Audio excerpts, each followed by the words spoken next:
Okay, I'm back with the third and final part of the financial stuff. And this is where the defense gets to put on their case in regards to financial matters. So they call a man named Martin Laffer, Laffer. He's a CPA. He is also a former criminal investigator for the FBI. So Mr. Laffer gets up on the stand, and the first thing he does is he kind of counters what the county CPA had said about Scott's credit report.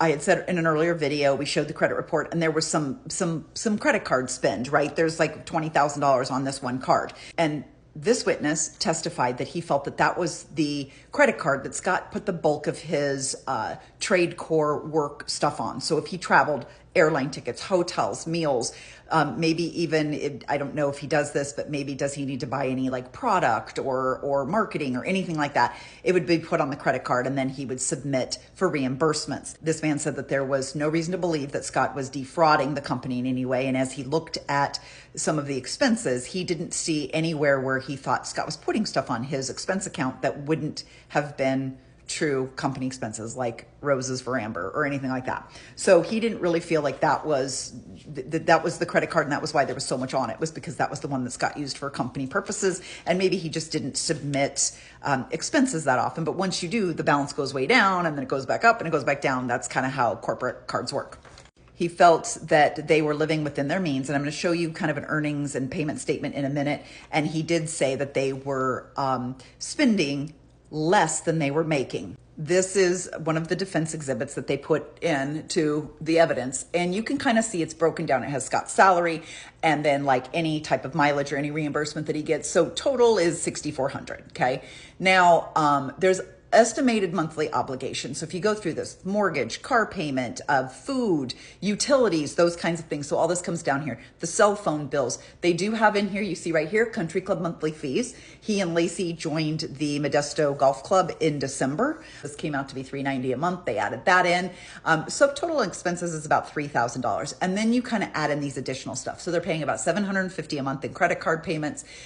They have home improvements that's just really set aside for home improvements. I don't know that there's any major projects that they're working on, but this is kind of a slush fund in case they need it for the house. So if you subtotal that all out, they're spending $4,340 a month after taking home $6,400. So really that shows they have about $2,000 a month extra at the end of the month. Now, I already Googled it, and $2,000 a month in 2002 would be the equivalent of $3,496. So just shy of $3,500 per month. So just think about your own household income. If you had $3,500 extra dollars a month, I mean, that would buy you some nice things. That explains how you can go on nice trips and buy nice clothes and go buy a boat or whatever you need, right? They had some money left over at the end of every month. There had also been a couple of witnesses that had talked about the inheritance that Lacey was about to receive. Remember, I mentioned in an earlier video that her grandmother had died. She was going to be receiving the inheritance. Now, her brother and her aunt both testified to various different pieces of what this estate was worth. So here's kind of the general numbers. The grandparents' home, proceeds from the grandparents' home was $450,000, which would have been split three ways. So Lacey was going to get $150,000 really just from the sale of the home. This would be in addition to the nearly $100,000 she's already received in jewelry. Now, there was also the total estate is valued at approximately $2.4 million. And again, you split that three ways, Lacey is going to get about another $800,000. Now, that's not going to be realized, or it's not going to vest. She doesn't get it until she's 30 years old. So she's got to wait for 3 years, and then it's going to be put into like a fund, and she'll get it when she turns 30. But also there's a stipulation that if anything were to happen to Lacey, it would roll to Connor. It wouldn't go to Scott, it would roll to Connor. The defense CPA, he testified that essentially from a financial standpoint, Scott would be better off with Lacey and Connor alive than he would be with them dead. He couldn't cash in that life insurance if he tried, and then the inheritance wouldn't roll to him. So inheritance wouldn't even be realized for another 3 years. So he gets nothing if something happens to her now. He also mentioned that they had, on many occasions, paid a higher monthly mortgage amount than was required. So you have your mortgage amount, but then you can also pay additional and put it toward the principal, right? The loan to bring down the principal. And they were doing that. And this witness testified that this is something that somebody does when they have some extra money and they want to use it wisely, they would pay down the principal on one of their major loans. So this is what they were doing, is they were paying more on their mortgage than was required. A lot of people just can barely pay the minimum. So they were paying more, which is also indicative that perhaps they weren't in any financial strain.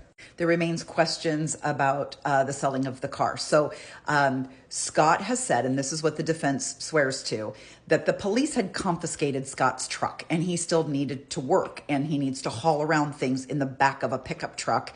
And when you're dealing with fertilizer, you don't exactly want to put that in the Range Rover. On January 29th, Scott trades in her Land Rover for a Dodge Dakota pickup truck. He received $7,500 for her Range Rover Discovery that had 75,000 miles on it. He then put that toward a Dodge Dakota pickup truck. It was newer, had 35,000 miles on it. And all total with the trade-in, Scott ended up owing about $11,000. And that was all in taxes and everything. So he paid $11,000 out of pocket to get a new truck. Now, the other really horrible thing that we talk about when we talk about Scott is that he had also been working on selling their home, or at least making inquiries about could he sell the home.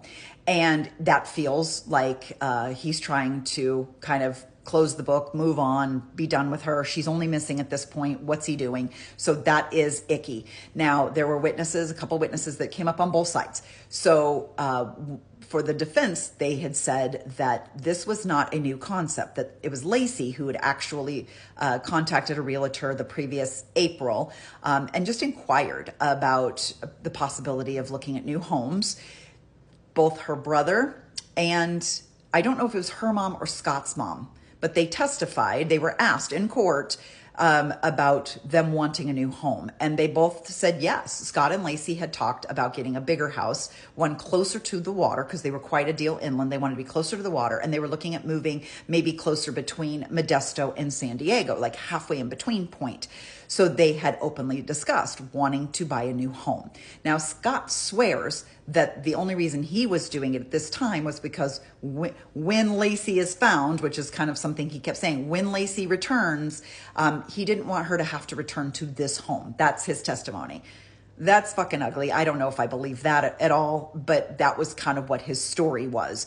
I think the timing is really creepy. I don't know what that is, but ultimately there were a number of reasons that it made it look like he was financially in a bad way. But the stuff that was testified to in court, I'm not sure that I see it based on the financial documents. So there you have it. More to come. Next, I'm going to talk about the police officers, because there were a number of times where things got leaked. They had to put a gag order on them. There's a lot of stuff that the police may have done in this situation that may not have been up to snuff. So we're going to talk about that next.